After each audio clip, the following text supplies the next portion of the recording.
Hi friends, Mehjabin here. Today we are going to look into the permanent settlement of Bengal. This system was also called as the Zamindari System. Those of you who have not watched my tutorial on the Ijardari System must do so. I will attach the link in the description below. And now let's get started with the permanent settlement. The permanent settlement was a land revenue or land tax system that was introduced in India by the British 20 years after the launch of the Ijardari System. The Ijardari System had been launched by Warren Hastings in 1773 after he had become the Governor of Bengal in 1772. This system had several loopholes and so it failed. Then, in 1793, Lord Cornwallis, the Governor General of British India, introduced the permanent settlement, which was also termed as the Zamindari System. Cornwallis introduced this system to remove the shortcomings of the Ijardari System, which was also called as the bid system. The permanent settlement system was initially introduced in Bengal and was later extended to Bihar, Orissa, Andhra Pradesh and the northwestern parts of India. According to the policy of the permanent settlement, the zamindars or the native Indian tax collectors were required to pay a fixed amount in cash on a fixed date as land revenue to the treasury, irrespective of what they had collected as land tax from the farmers. Slowly, the zamindars brought more areas under cultivation and made more money while they paid the same fixed amount to the company. Many zamindars benefited more than either the English East India Company or the peasants. Now let's look into the main features of the permanent settlement.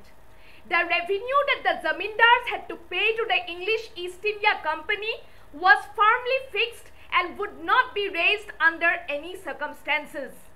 The zamindars of Bengal who collected the land revenue were recognized as the owners of the land as long as they paid the revenue to the English East India Company regularly.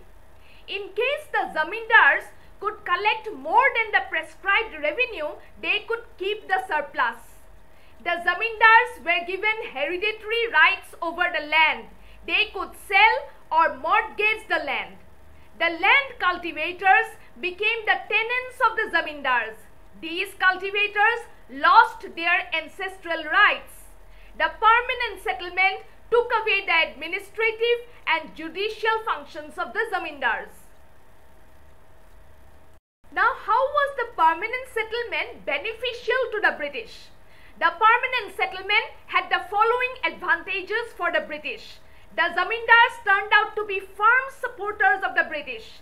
By fixing the land revenue, the British government ensured that it received the same fixed amount on a fixed date. The British government discovered that it was easier to deal with a few Indian zamindars than with hundreds of Indian farmers. Now let's look into the effects or the outcome of the permanent settlement. The cultivable land was increased by the zamindars as many wastelands were brought under cultivation. The permanent settlement guaranteed stability of income to the British through a steady flow of fixed revenue.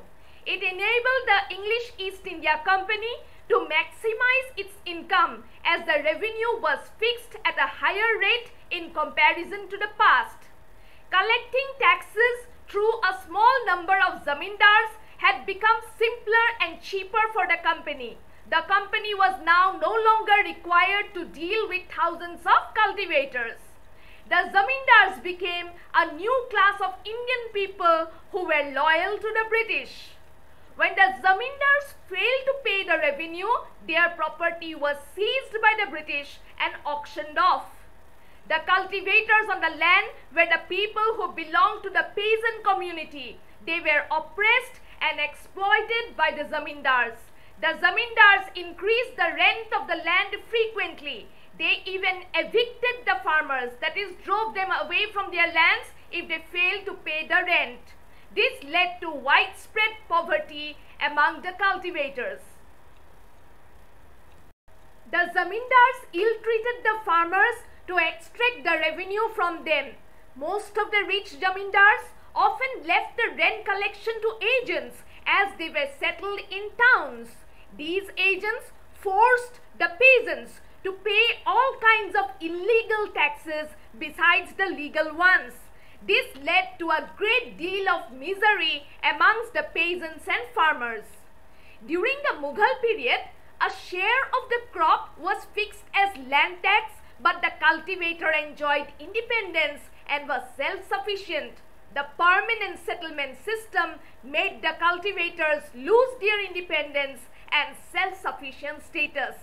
This system was finally abolished in 1955. Well, that's all for today. Thanks for sticking around. I will meet you very soon with another video. Take care. Bye.